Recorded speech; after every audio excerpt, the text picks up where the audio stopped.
Hi, welcome to the Museum at FIT Fashion Culture Special Program Series.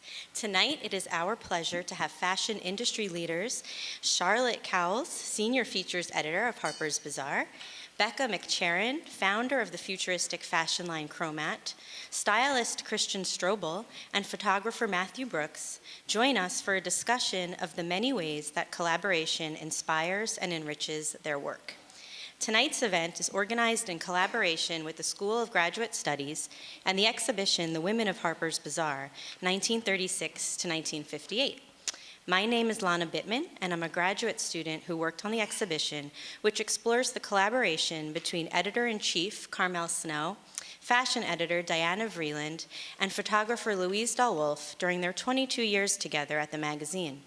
The Women of Harper's Bazaar is open until April 2nd, and we invite you to visit the exhibition after our event this evening. The museum is open until 8 p.m., and it's located directly across the street.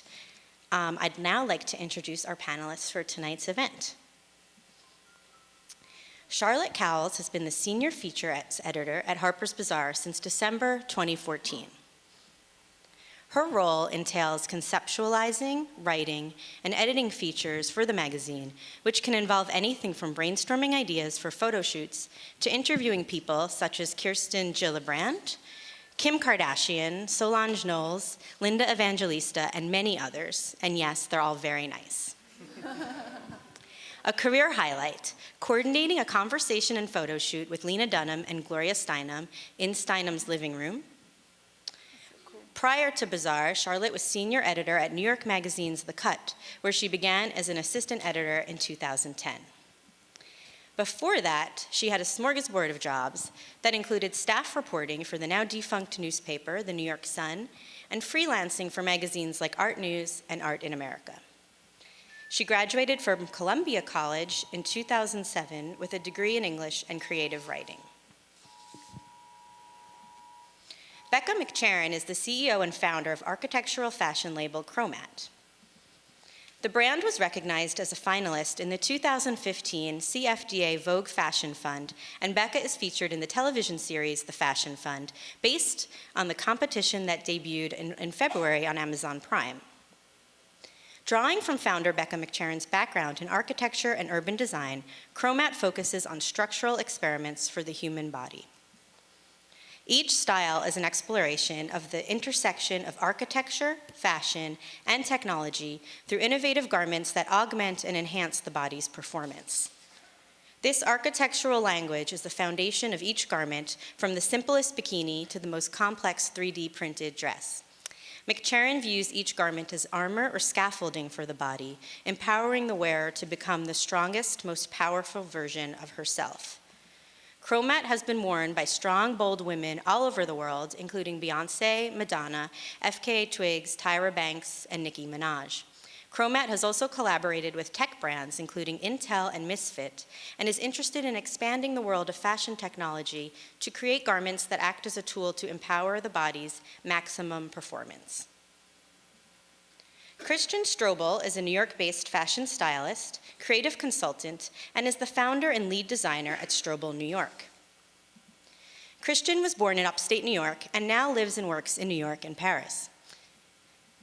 He began his career by assisting fashion's top stylist, Laura Ferrera, while simultaneously launching his own innovative apparel brand, Eventide. Christian's technical design background and his expertise in styling have led him to a variety of consulting projects for cutting-edge fashion companies. He is able to mix a classical approach with modern sensibility. Christian has an eye for refining brand image, brainstorming business strategy, and streamlining the marketing process in addition to styling advertising campaigns. His work appears in magazines including Bullet, Dansk, Dazed and Confused, Details, Flaunt, L'Officiel, Rolling Stone, Wonderland, and V-Man. Self-taught photographer Matthew Brooks was born in England, grew up in South Africa, and now lives between Paris and New York. Matthew's early career as a photographer began in South Africa, but quickly moved to Paris. This was a great influence on his aesthetic as a photographer, as he was fascinated by the effortless simplicity of Parisian style.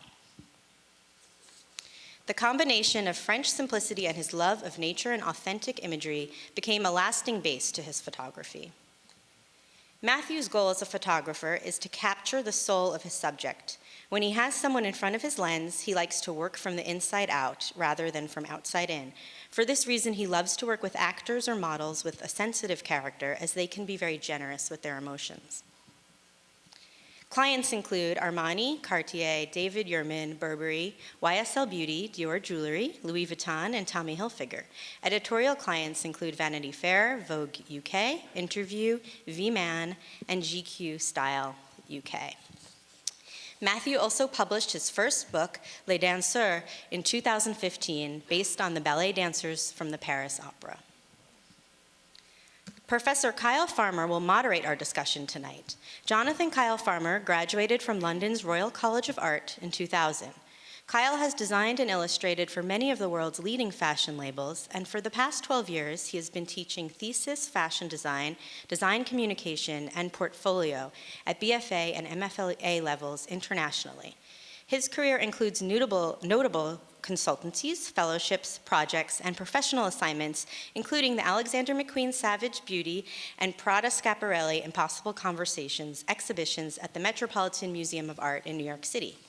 His personal research focuses on the idea of craftology, which asks, is technology contrary to craft, or rather one of craft's vital components? Is technology the tool that evolves fashion, and is craft what embodies the emotions? His paper sculptures, shown during New York Fashion Week and more recently in Singapore, Drawing with Scissors, Designing and Patterning in 5D, addresses the inherited system in which design is typically taught. By rebooting the Draw It, Make It system, Kyle seamlessly integrates design, patterning, cutting, illustration, making, and styling. Kyle now serves as a full professor and department chair within the School of Graduate Studies at the Fashion Institute of Technology. At FIT, he is the creator and visionary behind a new and unique MFA fashion design program centered around 6 core words or concepts: experience, idea, play, focus, edit, and conclude. Please join me in welcoming Charlotte Cowles, Becca McCharen, Christian Stroble, Matthew Brooks, and Kyle Farmer. Thank you.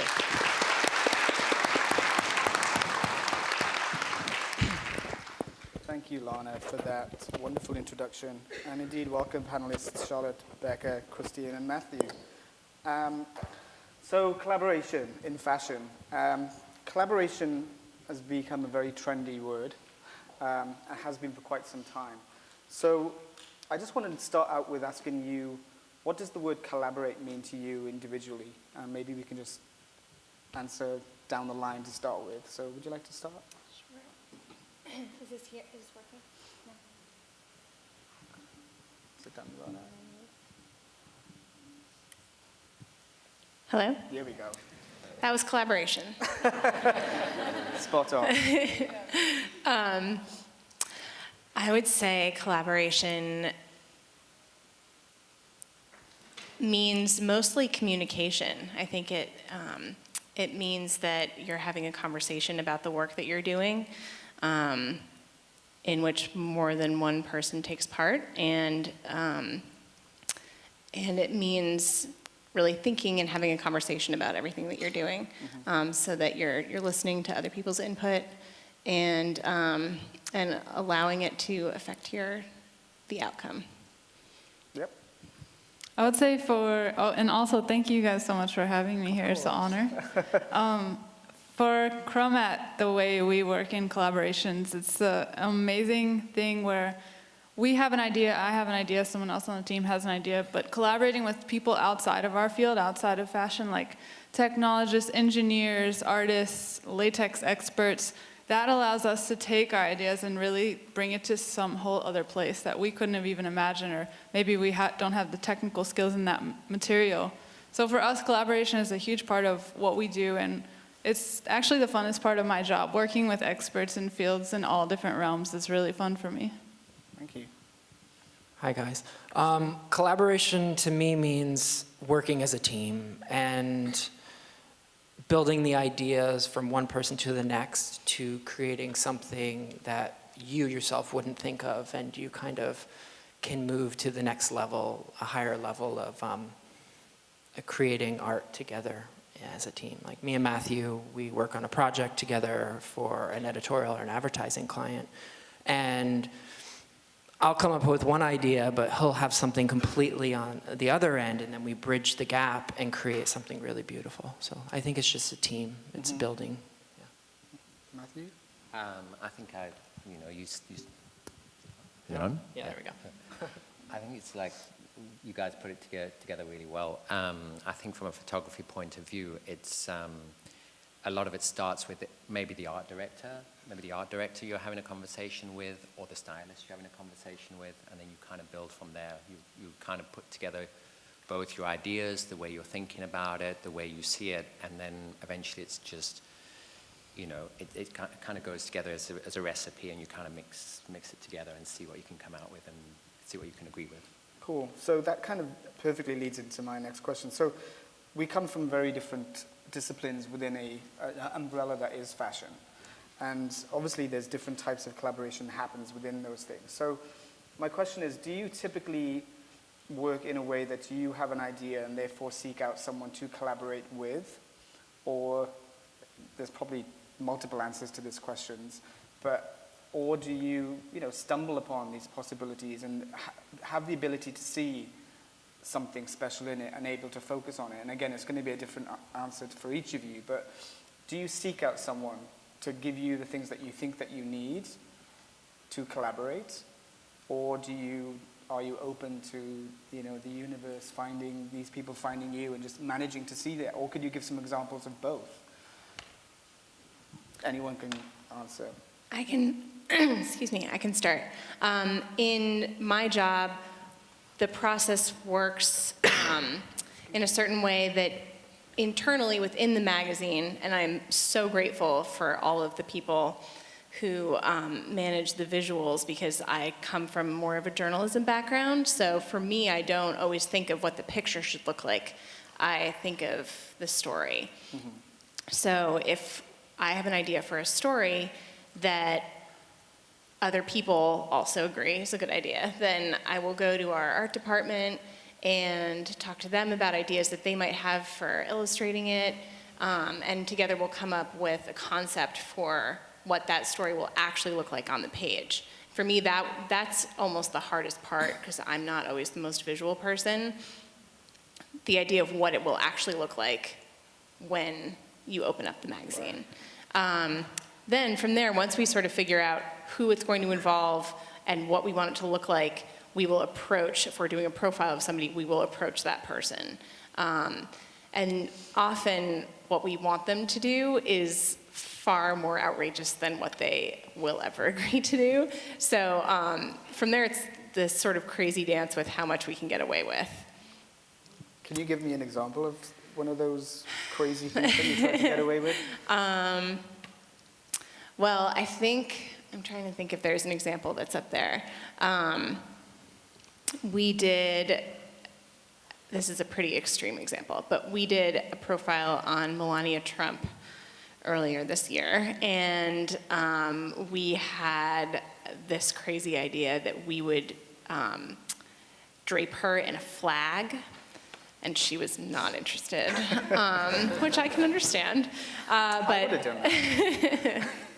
Well, that's just an example. And instead, we photographed her in front of a flag. So there's always a compromise. I think the thing that you said earlier about capitalizing on different types of literacies, I'm extremely visually literate, but I'm not completely illiterate. But I'm dyslexic, so writing for me has always been something that I've hidden away from. And now in an academic space, I've had to find my way around that.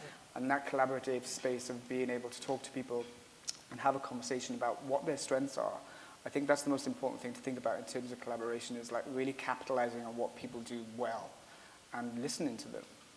Do you have any examples of this kind of, finding someone or letting them find you, or accidental innovations that have occurred, especially in your work, which is all about, as you said, collaboration? Yeah, I think one big collaboration that we've worked on most recently was our collaboration with Intel.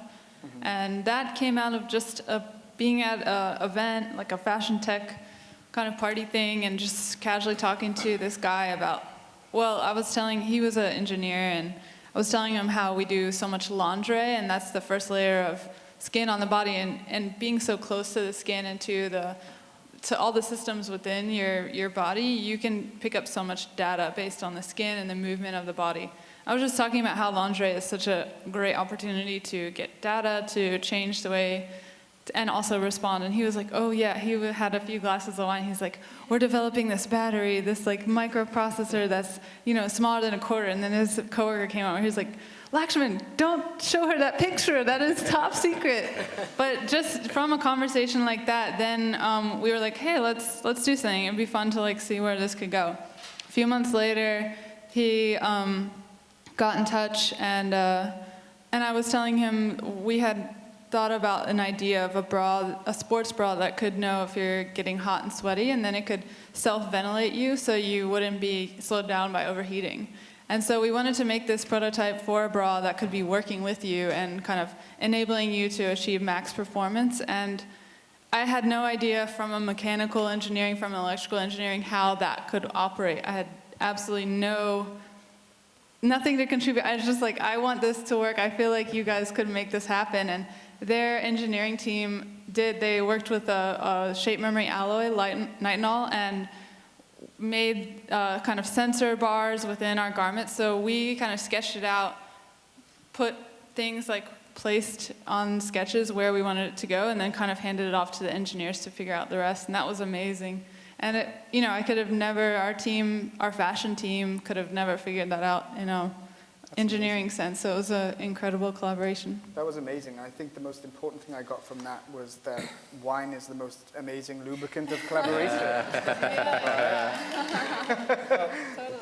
I think it goes to show that the universe does have a way of bringing things in. Absolutely. And sometimes you want to control everything, but you can't, and you have to let things move the way they do. Of course, in working together with artists, you say, okay, you're working on an editorial. I want to shoot, say, an actor like Chris Pines. How do we go about doing that?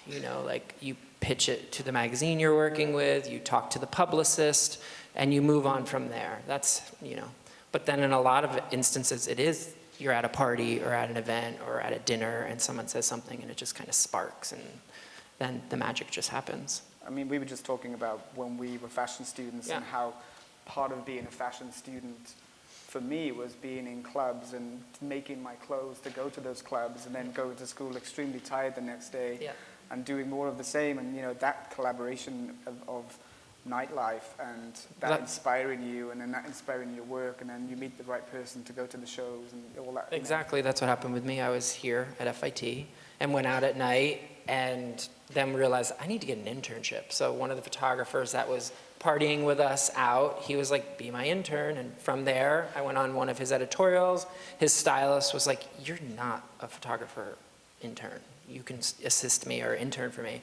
And I started interning for her, Lisa Moscow, and then it led to her assistant introducing me to Laura Ferrara. And then when I graduated FIT from design, she said, come back, and she hired me right away, right after I left school. Amazing. So it's kind of, everything has a way of working itself out. You just kind of have to put yourself out there and not just be in school. You have to think out of the bubble as well. Yeah.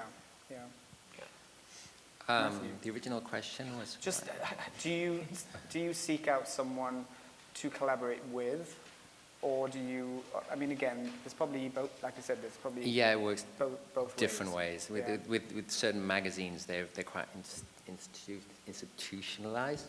So they really have a very strong idea about how they will see a shoot. So you normally get approached by the art director of the magazine or the photo director, and they say, we want you to shoot so-and-so, or we want you to shoot this kind of story in this kind of way. And then you have to kind of explain to the magazine to get it past how you would do it. And I think it depends on the kind of person you are and how you are about approaching your work. I mean, for me, it's very difficult for me to put into words what I see in my imagination, and sometimes it's more about a feeling than an actual visual thing. You're going to photograph this person exactly in this way on a chair or with this background, or this kind of thing. So you want to leave a few things to chance, but you have to explain it as well. And I remember being in Anna Wintour's office one time, and I was so intimidated and so scared. So she started to ask me, like, okay, so explain your work, like picture for picture to your portfolio, explain your work and the idea behind it and all that. And I just went like completely blank. I just didn't know what to say.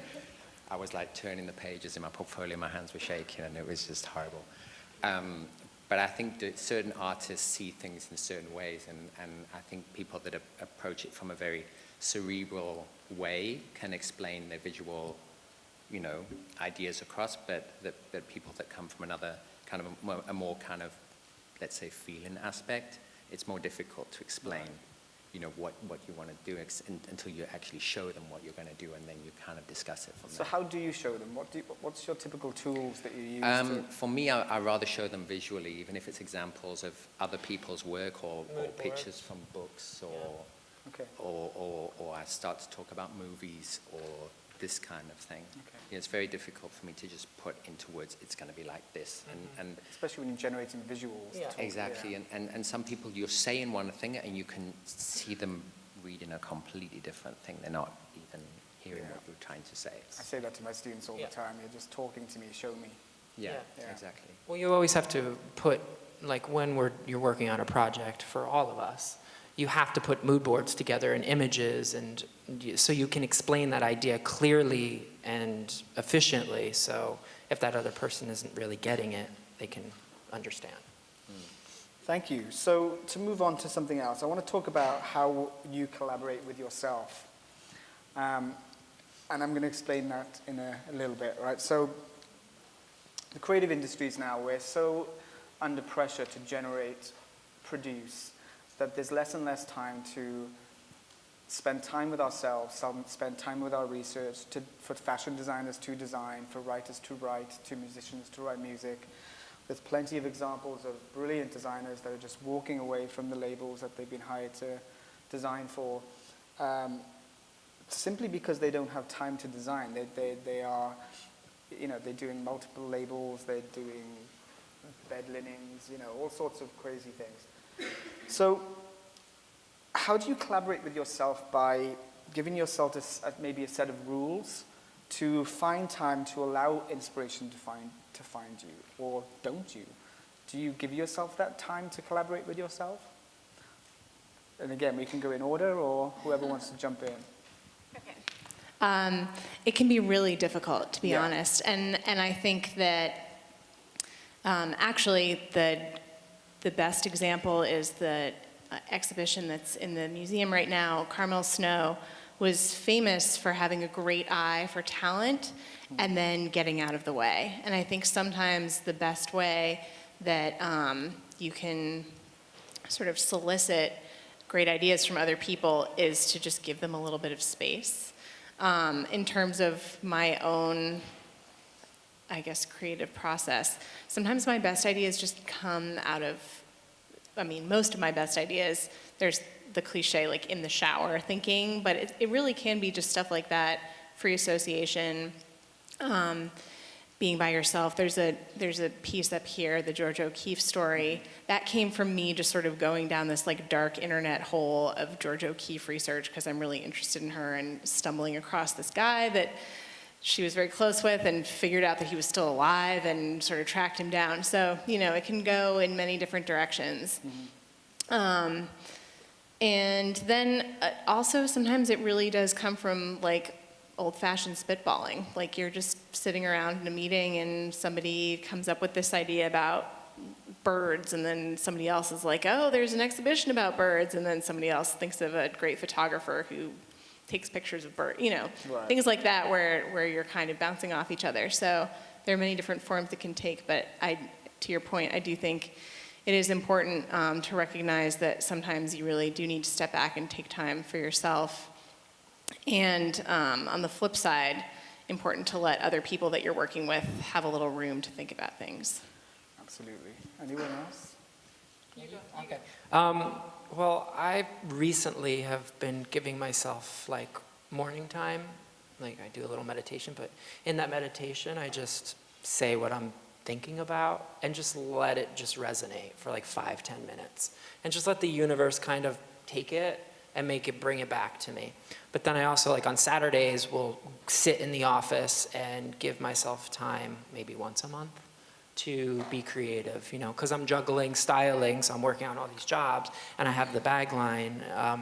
So you do have to make that time, and it is very difficult, but it's so key to give yourself those moments, even if it's late at night for 2 hours, to sit there and drape or just experiment with something that will spark your idea, you know?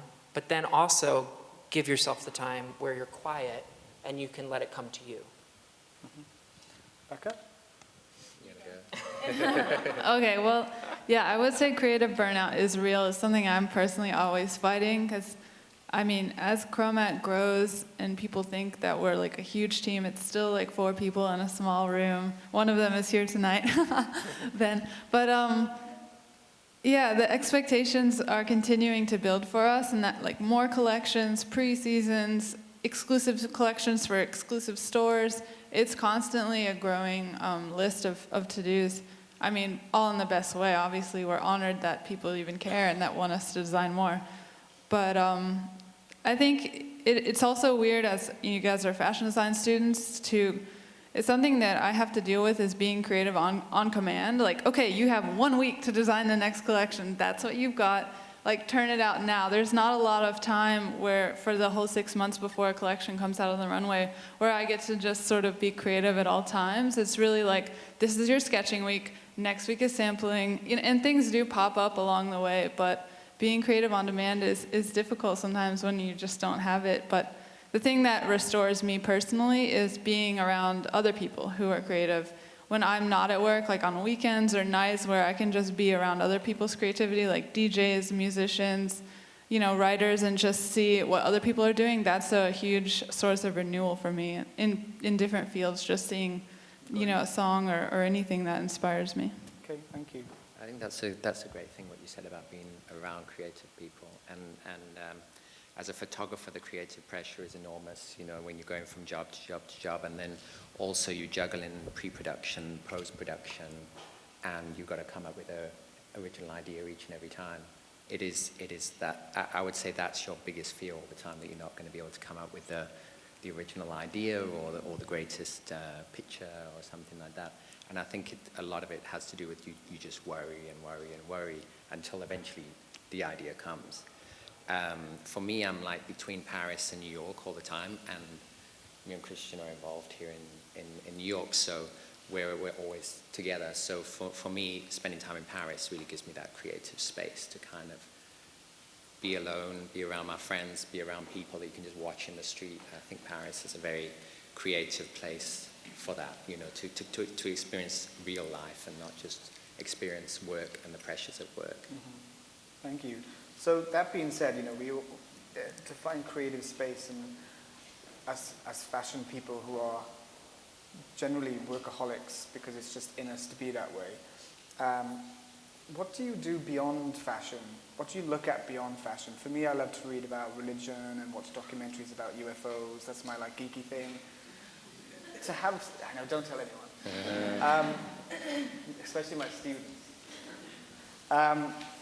What do you look at beyond fashion, you know, beyond the walls of this monster that we work in and live in, you know? Is there any particular interest beyond those walls that you have that you would possibly share with us? Becca's nodding, so I'm going to move to Becca. Well, for me personally, conceptual art, and it's like we draw in our collections, a lot of our inspirations come out, like Solowit, Robert Irwin. Going to Dia Beacon is one of my favorite things to do post-Fashion Week because it's so calm and it's filled with so much amazing conceptual art. And then on a day-to-day, things that really inspire me, my fiance Christine is in a female DJ collective called Discwoman, and they're always having events, and I love to see the DJs like put things together, like combine things in a collage type of way, and layer sounds that I wouldn't expect, so that's really fun. Nice. How do you use that in your work then? Do you use that in... Well, I mean, every runway soundtrack is directly related to that. Like, we pick the best DJs to produce original sounds, but I think music for me is very emotional. It's very tied to like how you're feeling, how I'm feeling, And that kind of emotional is like the core of inspiration to me, and thinking about those emotions in the most little, I don't know, I can't really articulate it, So but even when you're doing things for yourself, because you enjoy them, you can't help but be that workaholic that's bringing it straight back into your job because it's just part of who you are. yeah, it's Yeah, all this it's hard kind to of, separate them. yeah. Do you have any other special things that you do except for meditation? I love the way Yeah. you talk about the universe. I'm a universe guy as well. I like to just go to like a flea market and look at vintage furniture Okay. and see different pieces that inspire me. On a Thursday night, watch a really good, interesting movie, you know? On a Monday night, what RuPaul's Drag Race? Yeah. Exactly. But anything inspires me. It could be just sitting on the street and watching people, or like some person walking by in some crazy print or amazing hat. I'm inspired kind of by everyday life. Yeah. Yeah. Matthew? I think the same. I'm very inspired by cinema, and it's also Okay. like an escape for me to watch movies and just get lost in that completely. And then I've got Christian that kind of tries to pull me out of being a workaholic at the same time, but I have to say that if you're in this business, you've got to be in this business, and everything ends up like coming back to that. So I'd like to say that I've got loads of friends that are not in the business somehow, but everybody kind of is, after you're in it for long enough. Your life revolves around it, so... Yeah. Do you want to add anything, Charlotte? Yeah, I think I'm sort of the odd man out here because I really kind of stumbled into the fashion industry from more of a writing background. So when I leave work, I don't really do anything fashion related, and most of my friends are not in the industry either. So yeah, which gives me a very interesting and perspective sort of into the whole world that is sort of constantly amused and entertained by all that fashion has to offer. And they don't quite get it Yeah, as to why you're like, sometimes. so immersed in it all. Sometimes people don't see the humor. But. Right. So my next question, so we hear the word collaboration used in a lot, and it's sometimes, often or not truly collaborative, We talk about celebrity endorsements of a product or a brand that the celebrity is, claimed to have been the designer of. And, they may well have gone into a studio a few times and said, can you make that shoulder pad a bit harder or softer or something? And, they receive all this massive press because, Rihanna is attached to Puma, and then they get all this amazing press from New York Fashion Week. And then there's all these amazing young designers and young talent that's invisible because of these endorsements. How do you feel about that? I have a very strong feeling about it, which you might be feeling. It really bothers me. Are you saying that people working on the actual brand aren't getting the shine, like the celebrities taking the credit, or what are you saying? Yeah, I mean that, and the young talent being invisible because of these, talented singers that are now doing extended things, blah blah blah, whatever it is, whatever label they're working with, and that gets all the press. I mean, I understand that celebrity is a massive industry in itself, but how do you feel about that? The attaching of a name to a brand and then calling it collaboration. I mean, I had that happen this year where I was styling a campaign and there was a certain celebrity that had nothing to do with the collection. And I wasn't designing the collection, but and I couldn't say I was a stylist on the job because he didn't have a stylist. He had his own style. And basically he showed up and had no clue, and we fed him everything. And then in the end, this whole big thing, he created this collection, it's everywhere, and yeah. I mean, it's not cool, but it's the way these big businesses roll, What do you think that could be done about that? I don't know if there's much, because it's a beast, and celebrity and endorsements are so powerful these days that I don't know how there can be a backlash. I mean, it's interesting for a brand like you because you really have your true vision and you've worked with artists and you still get the I can't think of the word, the notice, like they know it's The you. notoriety. You know, like if Beyonce's wearing it, they know Chromat, you know, like there's a distinction. So maybe you can answer that and how we could change it. I don't know. I think taking credit for work is something I feel really uncomfortable about sometimes, because we were like Chromat was just featured in the CFDA Vogue Fashion Fund, and they really focused on me, like Right. me being the brand, me being the designer, me being. But I know that it's really not just me. It's me. It's Ben doing the marketing. It's Elise doing the pattern making. It's Catherine doing the production. But the cameras never really focused on them, and like as many times as I could bring them up, they weren't like, you know, they do have cameos and like they have like lines, but it was all about they chose 10 designers and those were the faces they wanted to feature, and so it's very weird and it's uncomfortable to be the only one representing a huge group. Yeah. One of my favorite moments in fashion was not when Galliano left Dior, but what happened to that first show after he left. And all of the atelier came out in their white coats at the end, and rather than just one person being the face of a label, it was an entire team recognized. And I'm all about that, you know, and that's why I bring this up. I think when someone wears your things and you get, you know, Chromat gets recognition for it being on Beyonce, that's great, of course, you know. But I think it's more about, like your description just now, about how somebody comes in, doesn't know what they're doing, and then all of a sudden it's got more press than God because of it.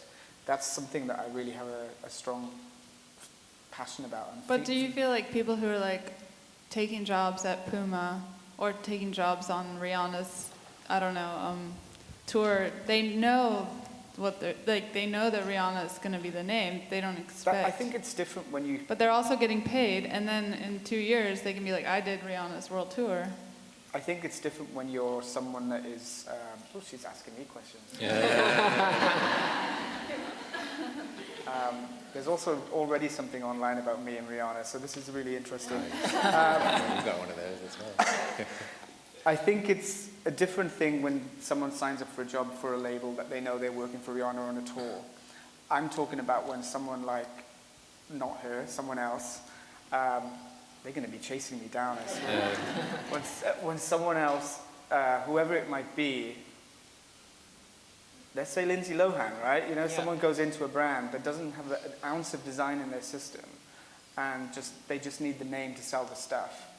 That's the bit I have a problem with, yeah? So I understand all the other stuff, but I think we should move on before I get the police in. Well, definitely there's that thing of global Can I add brand. one thing? Yes, go. Yeah, from a magazine perspective, a celebrity being attached to something can also sometimes add opportunity. Sometimes because a celebrity has signed on to do press for, you know, when celebrities do get signed on, they often, you know, their contract comes with press obligations, and they will do, you know, 2 magazine features and like 1 online feature, Right. and that's like written in and they sign it. And so for us, it gives them, it gives us an opportunity to do something with them when they wouldn't otherwise be interested in doing it, and then it also, you know, provides press for the label, and that's sort of how that machine works, for better or for worse. But that being said, I do think that a lot of those celebrities also do make an effort, a number of people, Beyonce being one of them, they have people working for them, or they themselves really are paying attention to smaller artists, and they know the power of the press, and they know the power that comes from them wearing something by someone relatively unknown. And a lot of celebrities will make the effort to do that, and I respect that. And actually, it can be a Rihanna's good one thing. of them. Yeah, she is. She's worn many of my previous students' work, so shout out to Rihanna. But I think there's definitely something to be said about global branding right now. It's got so powerful and it's controlling the business so much. And I think the 2 big powers in the business right now are celebrity and global branding. So it's, I think it's natural the 2 are going to find each other. But I think the worst thing about global branding is that the new designers are really suffering because of it. And I know in the magazine industry and people that I know that work in the fashion industry, they've been put under so much pressure by these big brands to only show their work in the magazines, or only show their work, you know, in their publications. So the new designers are not being seen anymore. And it's got to the point now that the big brands don't even want to be mixed with other brands, so you've got to show their look from head to toe. Yeah. So the stylists Yeah. can't be Yeah. creative, the magazines can't show anything different Yeah. except be a catalogue. So I think that is really making the industry suffer. Do you know what? I hadn't even thought about that, but that's fascinating. Yeah, the fact that they won't mix things in an editorial shoot or choose No. not You to. get a list. I get a list. Like if I'm working for Vogue, it's like you have 6 designers you can work with, and that's it. You know? A lot Yeah. of that comes from advertising, Well, yeah, too. it is advertising. It's not the magazine. It's the Yeah, but it's the advertising pressure- saying we it's the need this, pressure this, from and I that. think it's really Global good to have your brands. voice here, actually, because Yeah. we'd be sitting here saying,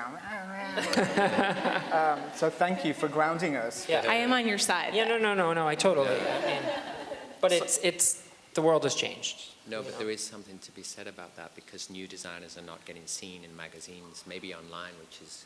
But they have great, to start their own magazines. They can't rely Well, on that's the thing, Vogue. but as soon Well, as they that's- get more established, as soon as those magazines get more advertisers, their goal is to make money, so they'll get the advertisers, and once they're big enough, all that pressure comes with the advertisers, so they're always forced to It's the back same the box system again. for a fashion designer, though, Yeah. right? You know, they start off with the creative brand, and then the buyers come in and tell them to do it in black, and suddenly it's a different line. So, I mean, it's the same, we're all suffering the same system. Yeah, it's true. And something needs to change, and let's hope that. But you're somehow right. it You have to happens. create your own platform to speak out with what you're doing. It's true. So let's shift gears a little bit, because I know we're coming close to the end. So collaboration, as we know, is not a new thing. You know, it's a new buzzword, or a recently modernized buzzword.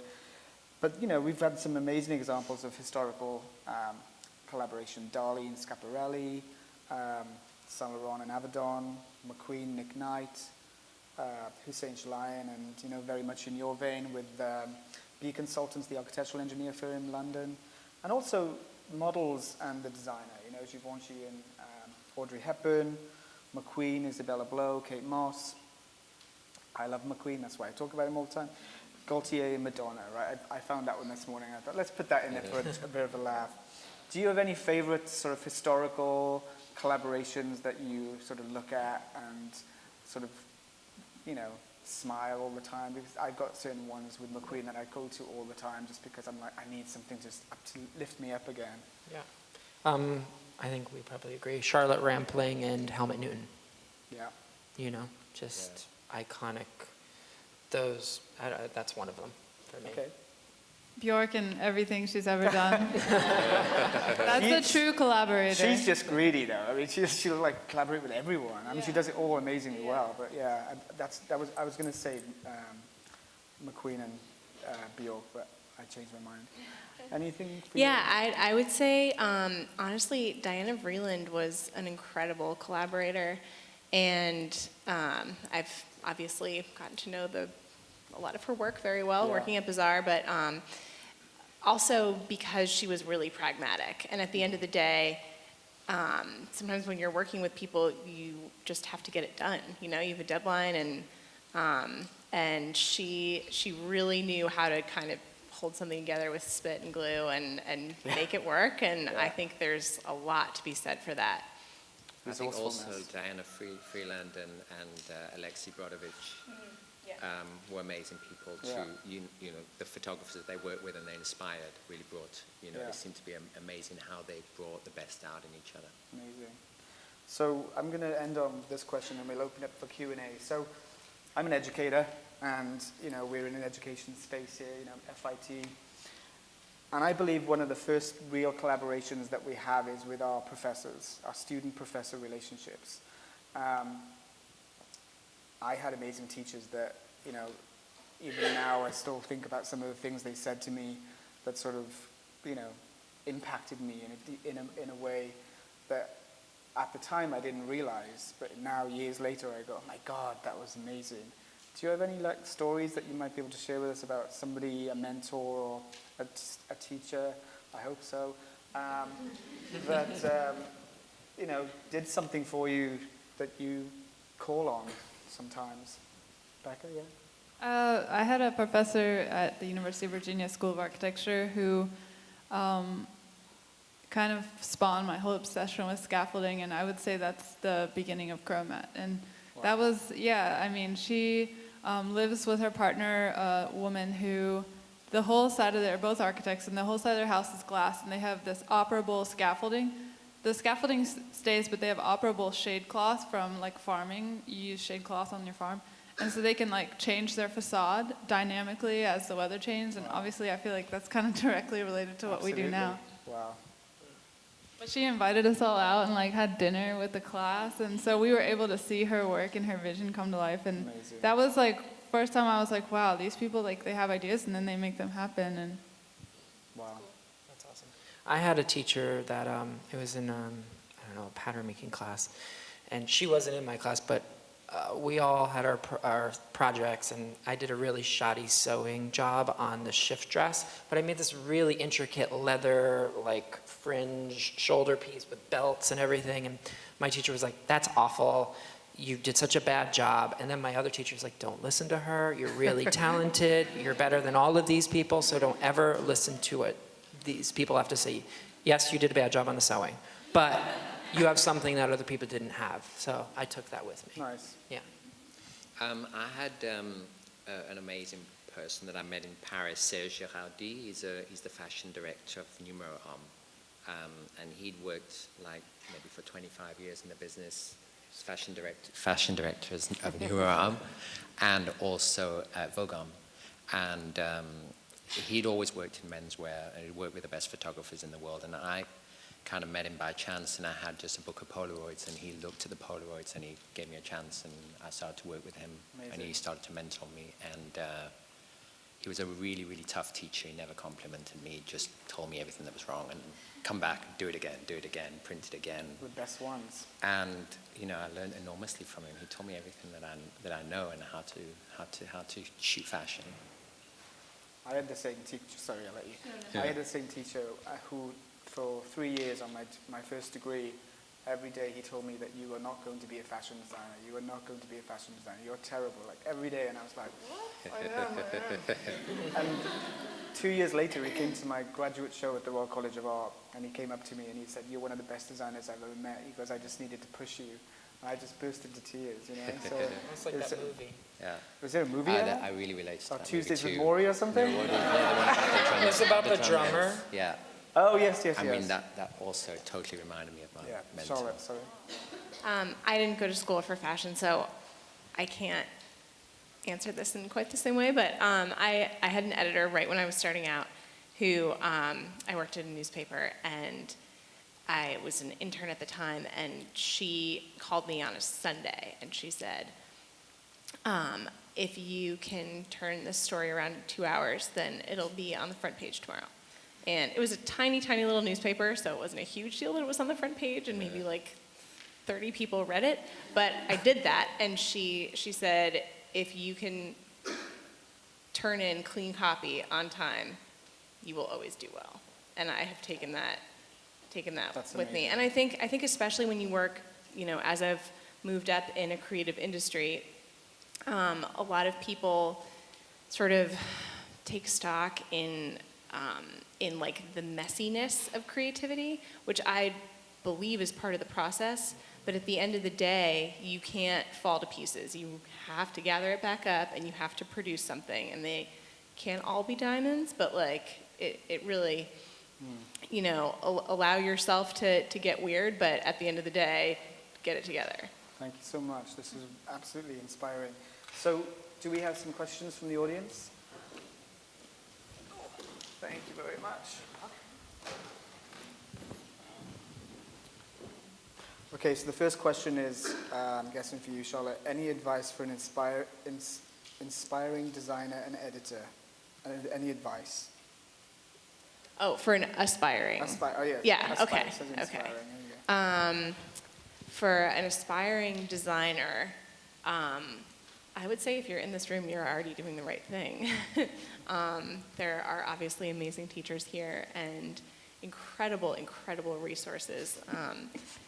Good question.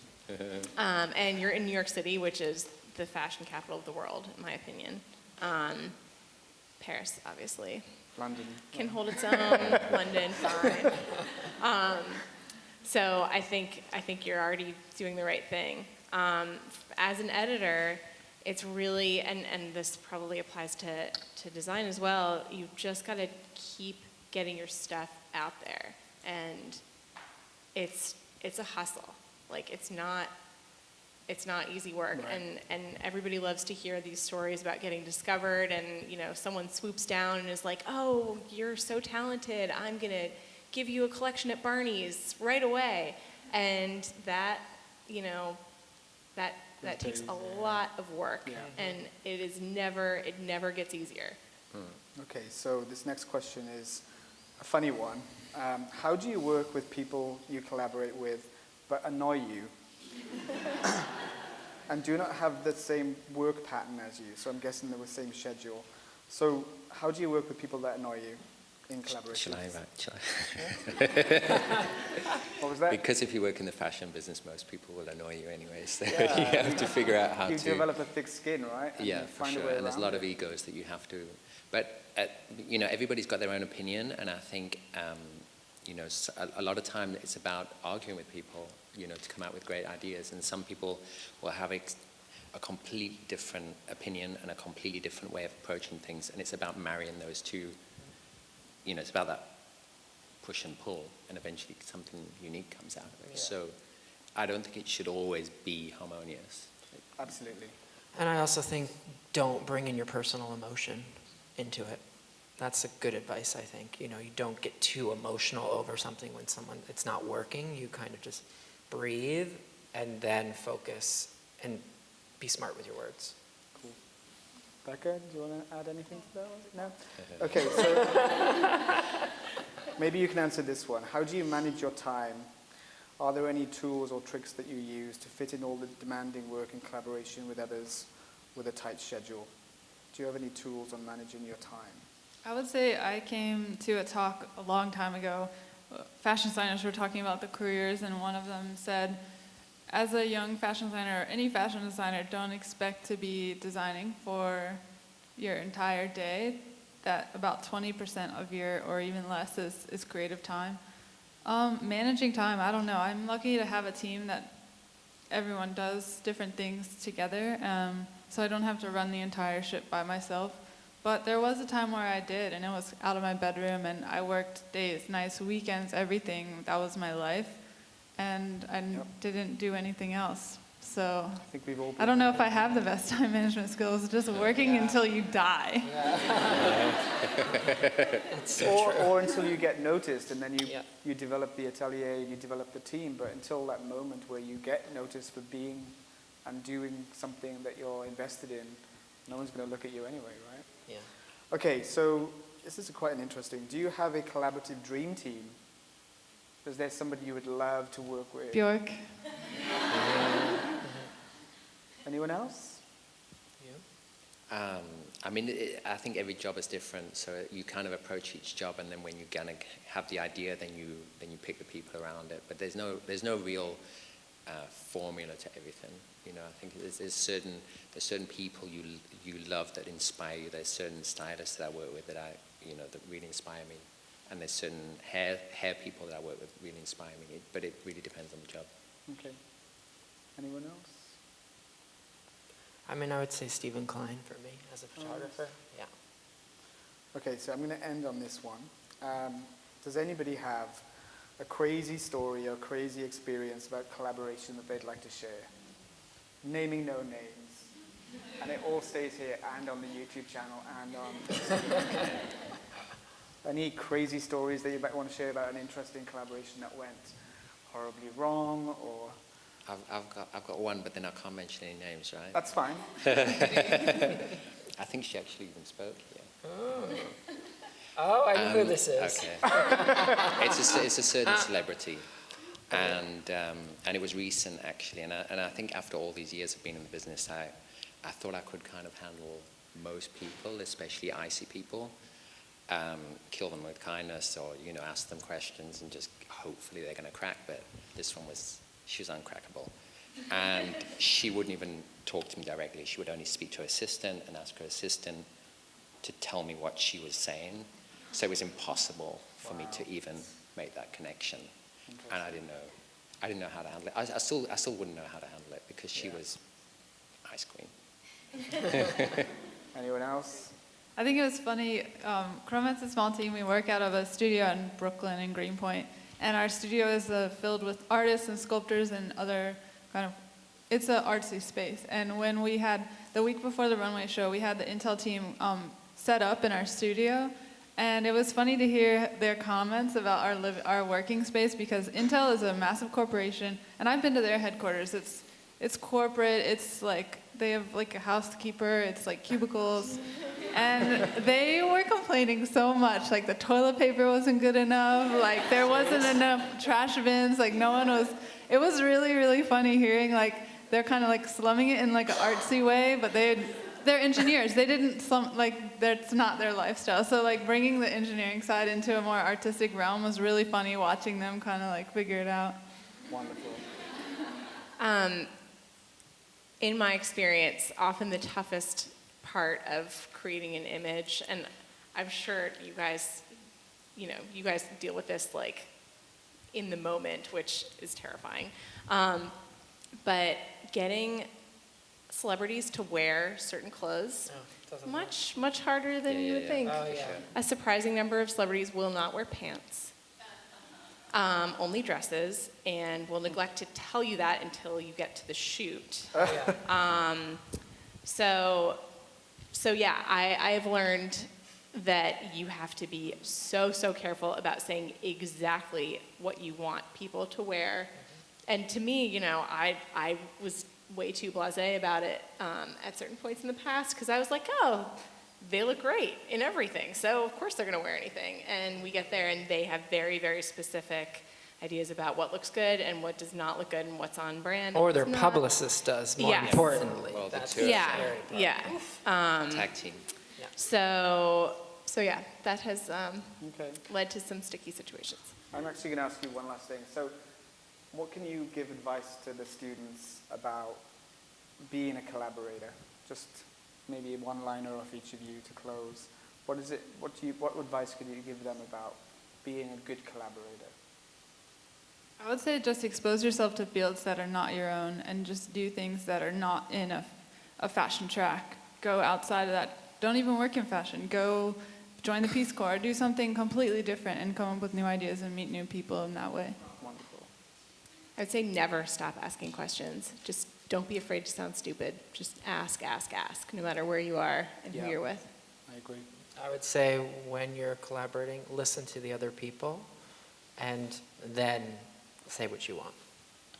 I would definitely say talking is the best route. But I just wanted to say one more thing about anybody that's an artist out there and any designer out there is if you've got something really to say, there's a lot of people that are not going to agree with you. And I think the people that really stand out are the people that don't go, the way that people are expecting. And I think the surprise is that's where the real artists come. Yeah. So I think to try to just imagine that you're always going to get approval from everybody, don't even worry about that. Just go with what you believe in. I was told many times I would never be a photographer, and it's just you have to have an original voice. And proving people wrong is the best revenge, right? For sure. Thank you so much for your time, guys. And thank you.